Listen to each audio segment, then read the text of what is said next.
चरणों के आश्रय से आती, लेकिन प्रभु उपदेश कर रहे हैं, केवल उपदेश। तुम्हें स्वीकार करना होगा, तुम्हें वैसे आचरण करना होगा। प्रभु कह रहे न कर्तृत्वम न कर्माणि लोकस्य सृजति प्रभु न कर्म फल संयोगम स्वभावस्तु प्रवर्तते। भगवान किसी के कर्तापन की या कर्म की या कर्म फल की रचना नहीं करते, तुम्हारे द्वारा वो हो रही। मैं करता हूं, मैंने किया, तो फिर भोक्ता जबरदस्ती आपको होना पड़ेगा। ये सब स्वभाव से हो रहा है। ये देह भाव को लेकर हम स्व को भूल गए हैं, देह भाव से ही हम बरत रहे हैं, इसलिए हमारी दुर्गति होती चली जा रही है। नादत्ते कस्यचित् पापम न चैव सुकृतम विभु अज्ञानेनावृतम ज्ञानम तेन मुह्यन्ति जन्तवः। सर्वव्यापी परमात्मा न किसी के पाप कर्म को और न किसी के शुभ कर्म को ग्रहण करता है। ध्यान करना, भोगना तुम्हें पड़ेगा। अवश्य में भोक्तव्यम कृतम कर्म शुभाशुभम। ध्यान दीजिए, बड़ा सूक्ष्म विषय है। किसी के, भक्त की बात नहीं कर रहे, किसी में थोड़ी भक्त आते हैं। यहां क्या है, कस्यचित। भक्त को कस्यचित नहीं कहा जाता, भक्त को भगवत चित्त कहा जाता है। मच्चित्ता, देखो भक्त के लिए भगवान क्या कह रहे, मच्चित्ता मदगत प्राणा। लेकिन इनको क्या करें, कस्यचित। कोई जो करता है पाप कर्म का और शुभ कर्म का, भगवान उसे नहीं स्वीकार करते। तुम्हें अवश्य में भोक्तव्यम कृतम कर्म शुभाशुभम। अज्ञान से ज्ञान उन लोगों का ढका हुआ है, इसलिए मोहित होकर जीव कर्म पे कर्म करते जाते हैं और भोगते जाते हैं। प्रभु ने मनुष्य मात्र को एक स्वतंत्रता दे रखी है, बिल्कुल वो बाधा नहीं पहुंचाएंगे। आप चाहो छक के पाप कर लो, पूरी छूट। आपको खेती दे दी गई है और बीज रख दिए गए हैं। आम का पौधा उगा सकते हो, बबूल का उगा सकते हो, भांग का उगा सकते हो, धतूरा का उगा सकते हो, जो चाहो सब बीज दे दिए हैं और खेती दे दी। एक कर्म भूमि है, आप शुभ कर्म कर सकते हो, अशुभ खूब बिल्कुल छूट है, स्वतंत्रता दे रखी इसमें। आप करो और भोगो। प्रभु ने मनुष्य मात्र को स्वतंत्रता दे रखी है, जो चाहो कर्म करो। देखो ना, आप जो चाहो करो, आपको कौन रोक रहा है। उसका फल जब आपको बाधा या सहायक, तब आपकी समझ में आएगा आपने क्या किया है। फल भागी उसी को बनना पड़ेगा जो कर्म कर रहा है। प्रभु फल नहीं देते। प्रभु तुम्हें ये कर्म करो, ये ना करो, जो शास्त्र में उपदेश करते हैं वैसे ही चलोगे तो बात। ऐसे स्वतंत्रता दे रखी, जो चाहो। भगवान क्यों नहीं रोकते इतना पाप, स्वतंत्रता दे रखी। बो अपने खेत में पाप कर्म रूपी बीज बो, उसका फल आएगा, आप खाना। भाई धतूरा बोओगे तो तुम्हें सेव खाने को थोड़ी मिलेगा, धतूरा ही मिलेगा खाने को। अब पाप कर्म बोओगे तो दुर्गति ही तुम्हारी होगी। हां, एक उपाय है, भगवान को अपना स्वामी मान करके उनकी भक्त बनकर यदि समर्पित करोगे तो स्वीकार कर लेंगे। यहां स्पष्ट कह रहे, ना दत्ते कस्यचित् पापम न चैव सुकृतम विभो। ना किसी के पाप ना किसी के पुण्य को भगवान स्वीकार नहीं करते, किसी के।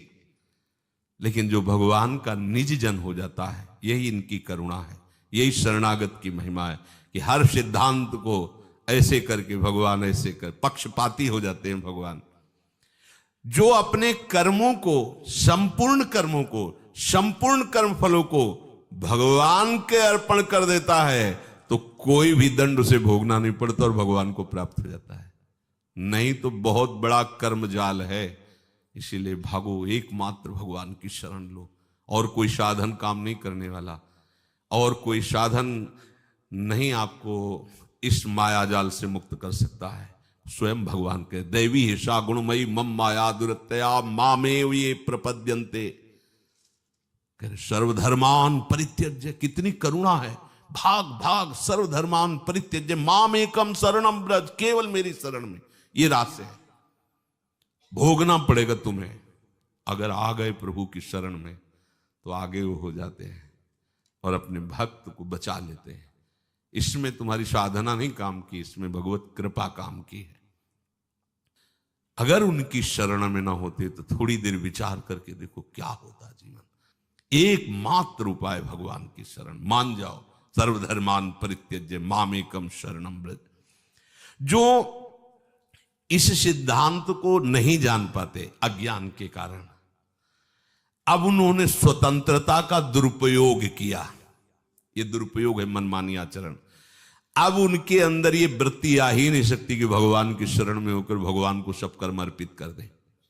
भगवान अग्नि की तरह जाजुल्यमान दिव्य है, तो जहां सब भस्म हो गया, अग्निमय हो गया, चाहे जो कुछ भी कर्म रहे हो।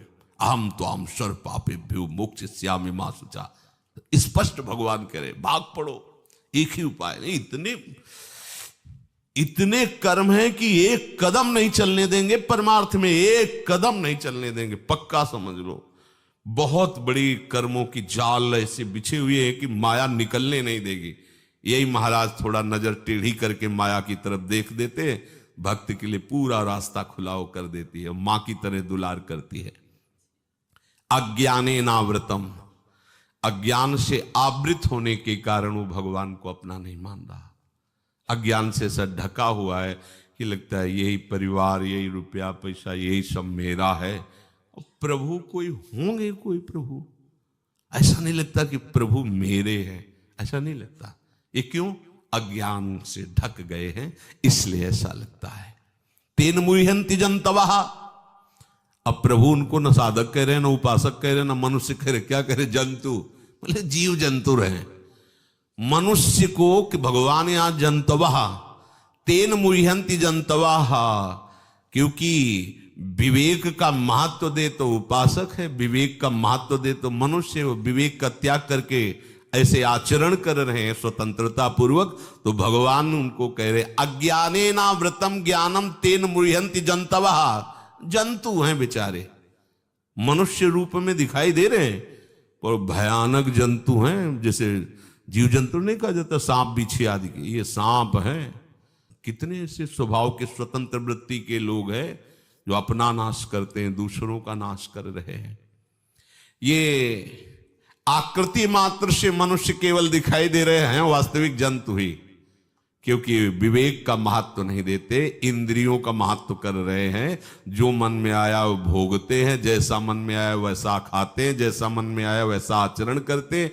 ये सीधा लक्ष्य जीव जंतुओं का होता है, पशु पक्षियों का।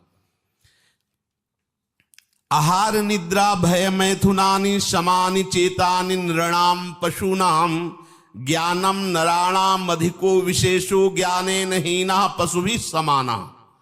बोले आहार निद्रा भय और मैथुन ये सब में समान भाव से होते हैं। मनुष्य की अधिकता यह है कि उसमें ज्ञान होता है, वो ज्ञान के द्वारा पवित्र कर्म करके, भगवत प्रीत्यर्थ कर्म करके अपना उद्धार कर सकता है। यदि वो ये कार्य नहीं कर रहा तो वो जंतुओं की ही पंक्ति में है, पशुओं की ही पंक्ति में है। इसलिए सबको चाहिए अपने आप को और अपने कर्मों को भगवान के चरणों में समर्पित करके निरंतर उनका भजन करते हुए इसी जन्म में भगवत प्राप्ति कर ले। प्रभु कह रहे हैं योग युक्तो विशुद्धात्मा विजितात्मा जितेन्द्रियः सर्वभूतात्म भूतात्मा कुर्वन्नपि न लिप्यते। योग युक्तो सबसे पहला शब्द है। केवल कर्म से हमारी बात नहीं बनेगी, कर्म का योग हो तब बात बनेगी।